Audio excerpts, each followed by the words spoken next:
Claim है कि भाई ये हमारा ही इलाका है, हमारा ही हिस्सा है, हमारी ही जगह है, तो एक तरह से उसको नेगलेक्ट कर देंगे। यानी कि मिसाल के तौर पे आप अगर ये कहते हो कि यार आप मेरे घर आओ, मैं आपको इजाज़त देता हूँ, तो कल जो आप कहते थे कि नहीं वो आपका जो घर है वो मेरा ही घर है, तो इसका मतलब अब आप मान गए हो कि नहीं ये आपका घर है और वो मेरा घर है। तो ये एक टेक्निकल पॉइंट होगा, इसको किस तरीके से डिज़ाइन किया जाएगा। बहुत बड़े बड़े चीते बैठे हुए हैं, अमित शाह हैं और क्या कहते हैं अपना एस जयशंकर जी हैं, और सबसे बड़े जो हैं अजीत डोवाल सर, मैं मतलब उन्हें क्या कहूँ, बहुत जीनियस। अस्सलाम वालेकुम, नमस्ते, सत श्री अकाल। उम्मीद करता हूँ ठीक होंगे, खुश होंगे दोस्तों। जहाँ रहें खुश रहें, माँ बाप का ख्याल करें, क्योंकि माँ बाप है तो सभी कुछ है। दोस्तों आज की हमारी वीडियो है बहुत ही इंटरेस्टिंग, तो चलते हैं हम अपनी वीडियो की तरफ। तो वीडियो का टाइटल है Modi PoK Sharda corridor between India and Pakistan. तो देखते हैं इस वीडियो में क्या है।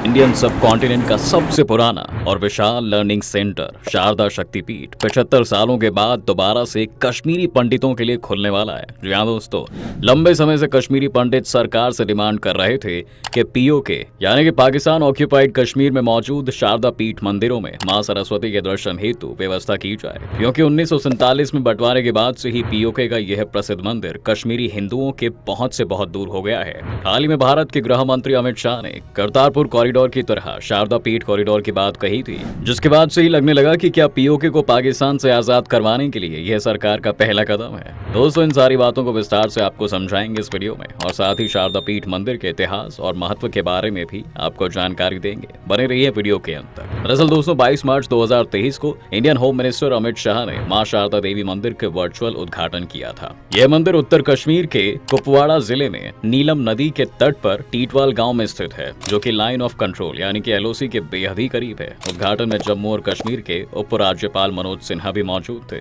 जी हां, आपको बता दें कि टीटवाल का यह मंदिर शारदा पीठ यूनिवर्सिटी का बेस कैंप हुआ करता था। मंदिर उद्घाटन के दौरान ही अमित शाह ने शारदा शक्ति पीठ के इतिहास और सिग्निफिकेंस को याद करते हुए शारदा पीठ कॉरिडोर बनाने की बात की थी। दोस्तों मां शारदा ज्ञान और विद्या की देवी सरस्वती मां का ही स्वरूप है। आज के पीओके में स्थित शारदा पीठ मंदिर हजारों वर्षों पहले स्थापित किया गया था, और यह पूरे इंडियन सब कॉन्टिनेंट में ज्ञान और धर्म का सबसे बड़ा केंद्र हुआ करता था। शारदा शक्ति पीठ हिंदू धर्म के 51 शक्ति पीठों में से एक है, और हिंदू माइथोलॉजी में इसे 18 महाशक्ति पीठों में से एक माना जाता है। इसलिए यह स्थल हिंदुओं के लिए बेहद ही पवित्र है। स्पेशली कश्मीरी पंडितों की बात करें तो शारदा पीठ मार्तंड सूर्य मंदिर और अमरनाथ मंदिर के बाद तीसरा सबसे पवित्र और महत्वपूर्ण धर्म स्थल है। लेकिन 1947 के बाद से ही यहाँ पर मां शारदा के दर्शन के लिए कश्मीरी पंडित नहीं जा पाते हैं, क्योंकि यह पीओके में स्थित है, जिसे पाकिस्तान ने इलीगली ऑक्यूपाई कर रखा है। अगर इस मंदिर के एग्जैक्ट लोकेशन की बात करें तो यह मुजफ्फराबाद से लगभग 150 किलोमीटर दूर है, जबकि हमारे श्रीनगर से यह 130 किलोमीटर की दूरी पर ही स्थित है। जी हाँ दोस्तों, और उत्तर कश्मीर के कुपवाड़ा जिले से मात्र 22 किलोमीटर दूर है। वहीं इस शक्तिपीठ की माइथोलॉजिकल हिस्ट्री की बात करें तो ये कहा जाता है कि भगवान शंकर का विवाह प्रजापति दक्ष की बेटी सती से होता है। यह विवाह प्रजापति दक्ष की मर्जी के खिलाफ था, क्योंकि दक्ष भगवान शंकर को पसंद नहीं करते थे। एक बार प्रजापति दक्ष ने एक महायज्ञ का आयोजन करवाया और उसमें भगवान शंकर को छोड़कर समस्त देवी देवताओं को आमंत्रित किया। भगवान शंकर के मना करने के बावजूद मां सती अपने पिता के घर बिना बुलाए यज्ञ में शामिल होने चली जाती हैं। माता सती को यह विश्वास था कि उन्हें देखकर उनके पिता बहुत खुश हो जाएंगे, लेकिन हुआ बिल्कुल उल्टा। जब माता सती प्रजापति दक्ष के घर पहुंचती हैं तो पिता दक्ष उनके और भगवान शंकर के बारे में अपशब्द बोलने लगते हैं, जिसके बाद माता सती को गुस्सा आ जाता है। माता सती यज्ञ की अग्नि में कूद कर जान दे देती हैं।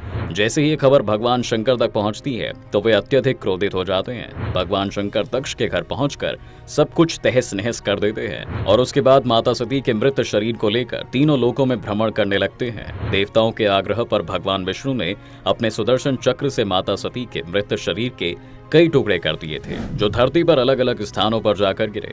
माता सती के कटे हुए अंग और ज्वेलरी जिस जगह पर भी गिरे वे सभी शक्ति पीठ कहलाए। भारत के साथ साथ नेपाल, तिब्बत, पाकिस्तान, श्रीलंका और बांग्लादेश में कुल 51 शक्ति पीठ है दोस्तों। जी हाँ, और उसमें से 18 महाशक्ति पीठ है, जिसमें से एक शारदा महाशक्ति पीठ भी है। जहाँ पर आज शारदा पीठ है वहाँ पर माँ का दाहिना हाथ गिरा था। इस शक्तिपीठ की स्थापना की बात करें तो इसे सम्राट अशोक ने 237 ईसा पूर्व में बनवाया था। शुरू से ही यह एंशिएंट सेंटर ऑफ लर्निंग के रूप में पूरे सब कॉन्टिनेंट में विख्यात था। 6वीं से 12वीं शताब्दी के बीच में शारदा पीठ यूनिवर्सिटी इंडियन सब कॉन्टिनेंट के फॉरमोस्ट यूनिवर्सिटी में से एक थी। जी हाँ दोस्तों, लेकिन दूसरे रिकॉर्ड के मुताबिक इस मंदिर को कुषण काल ने पहली सदी में बनवाया था और इसीलिए इस पूरे एरिया में बौद्ध लोगों का काफी प्रभाव रहा। फैज उर रहमान केस स्टडी में यह भी दावा किया गया है कि इस पीठ को राजा ललित आदित्य ने बौद्ध धार्मिक और राजनीतिक प्रभाव को सुरक्षित करने के लिए बनवाया था। अयाज रसूल राजकी नाम के एक विद्वान ने अपने रिकॉर्ड में यह कहा था कि एक बार देवताओं और राक्षसों में भीषण युद्ध हुआ था, जिसके बाद देवी सरस्वती ने ज्ञान के कलश को लेकर नीलम घाटी में छिपा दिया और खुद एक आकृति बनकर उस कलश को कवर कर लिया, जिसके बाद वही स्ट्रक्चर शारदा शक्तिपीठ के नाम से जाना जाता है और हिंदू उसी की पूजा करते हैं। यहीं पर विश्व की सबसे पुरानी लर्निंग सेंटर शारदा यूनिवर्सिटी भी थी दोस्तों, जिसमें उस समय 5000 विद्वान रहते थे और जहां पर सबसे बड़ी लाइब्रेरी भी थी। इस लाइब्रेरी में रखी किताबों को पढ़ने के लिए दुनिया भर के विद्वान आते थे। यह यूनिवर्सिटी अपने लोकल स्क्रिप्ट शारदा के लिए फेमस थी। यहाँ पर उस दौर में वैदिक लिटरेचर, ग्रामर, लॉजिक, रिलीजन और मैथमेटिक्स पढ़ाया जाता था। कहा जाता है कि इस यूनिवर्सिटी को नालंदा और तक्षशिला जैसे विश्वविद्यालयों के समान दर्जा प्राप्त था। शारदा पीठ में कभी भी कोई मूर्ति नहीं स्थापित की गई, इसलिए इसे कभी टेम्पल तो कभी लर्निंग सेंटर कहा गया। प्रसिद्ध इतिहासकार अलबरूनी के अनुसार शारदा शक्तिपीठ 11वीं सेंचुरी तक इंडियन सब कॉन्टिनेंट में हिंदुओं का प्रसिद्ध पूजा स्थल बन चुका था। इस टेम्पल का डिजाइन राजा ललित आदित्य द्वारा अनंतनाग में बनवाए गए मार्तंड मंदिर के जैसा ही है दोस्तों। जी हाँ, वैसे भी बात करें तो 23वें कारगिल विजय दिवस को संबोधित करते हुए भारत के डिफेंस मिनिस्टर राजनाथ सिंह ने कहा था कि यह कैसे हो सकता है कि भगवान शिव के स्वरूप बाबा अमरनाथ हमारे पास हैं, जबकि माता सती स्वरूप में शारदा जी हमसे दूर। शक्तिपीठ कॉरिडोर खोलने के लिए समय समय पर कश्मीरी पंडितों द्वारा सरकार से गुहार लगाई जा रही है और इसी सिलसिले में गृह मंत्री अमित शाह द्वारा किए गए अनाउंसमेंट के बाद ऐसा लगने लगा है दोस्तों कि लंबे समय के बाद यह सपना पूरा हो जाएगा। इससे पहले आपको बता दूं कि साल 2019 में जब करतारपुर कॉरिडोर शुरू किया गया था, तब उसी समय पाकिस्तान की इमरान सरकार ने शारदा पीठ कॉरिडोर को भी बनवाने के प्रस्ताव को अप्रूव किया था। कई मीडिया रिपोर्ट्स के हवाले से कहा गया था कि इमरान खान ने इसकी मंजूरी भारत सरकार की कई रिक्वेस्ट के बाद की थी, लेकिन फिर उसके बाद कोरोना आ गया, पाकिस्तान में सरकार बदल गई और पाकिस्तान राजनीतिक और आर्थिक संकट से जूझने लगा, जिसके कारण यह प्रोजेक्ट रुक गया था। अगर यह कॉरिडोर बनता तो करतारपुर कॉरिडोर के बाद यह दूसरा लिंक होगा दोस्तों, जो भारत और पाकिस्तान को सांस्कृतिक और धार्मिक रूप से जोड़ेगा और इससे दोनों देशों के बीच टेंशन भी कम हो सकती है। लेकिन साल 2019 में जब पाकिस्तान ने इसकी मंजूरी दी थी, तो इसके बाद नेशनल कॉन्फ्रेंस के सीनियर लीडर ओमार अब्दुल्ला ने पाकिस्तान की तारीफ की थी, जिसके बाद वे भाजपा के निशाने पर भी आ गए थे। भाजपा के नेताओं का इस पर कहना था कि शारदा शक्तिपीठ पीओके में है, जो कि हमारा है, तो पाकिस्तान की सरकार के पास कोई अधिकार नहीं है कि वह इस पर कोई फैसला ले। हालांकि मार्च 2023 में अमित शाह की घोषणा के बाद से ही शारदा पीठ कॉरिडोर बनाने के लिए पीओके की असेंबली ने एक प्रस्ताव भी पास कर दिया, जिसे लेकर पाकिस्तान में बवाल भी शुरू हो गया है। जी हाँ, जिसके बाद पीओके के प्रधानमंत्री सरदार तनवीर इलियास खान ने प्रस्ताव को पास किए जाने पर चिंता व्यक्त की है और साथ ही जांच के भी आदेश दिए हैं। लेकिन अब यह बात आती है कि अगर पाकिस्तान कॉरिडोर बनाने के लिए मंजूरी दे दे और भारत ने बना भी लिया, तो इससे भारत का वह दावा कि पीओके भारत का अभिन्न हिस्सा है कहीं कमजोर ना पड़ जाए, क्योंकि शुरू से ही भारत ये कहता आया है कि पीओके हमारा ही है, लेकिन फिर हम पीओके के अंदर कॉरिडोर बनाने के लिए पाकिस्तान पर निर्भर हो रहे हैं। और अगर पीओके हमारा है तो यह बात बिल्कुल सही हो जाती है कि पाकिस्तान कौन होता है पीओके पर किसी भी तरह का कोई प्रस्ताव पास करने वाला।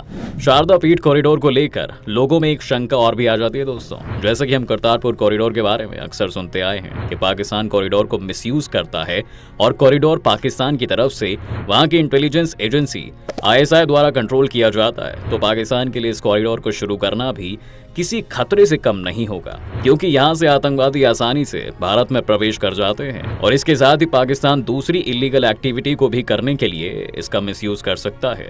दोस्तों, हमने इस वीडियो में शारदा शक्तिपीठ कॉरिडोर और शारदा टेम्पल की हिस्ट्री पर बातें की। आप हमें कमेंट करके जरूर बताएं यह जानकारी आपको कैसी लगी। जो भी हमारे चैनल पर पहली बार ये वीडियो देख रहे हैं, उनसे अनुरोध है कि चैनल को सब्सक्राइब करके बेल आइकॉन को जरूर प्रेस कर दें, ताकि चैनल से संबंधित सभी अपडेट्स आप तक तुरंत पहुंच जाएं। और वीडियो देखने के लिए आप सभी का बहुत बहुत धन्यवाद। जी जनाब, बहुत ही खुशी की खबर, बहुत ही अच्छी खबर।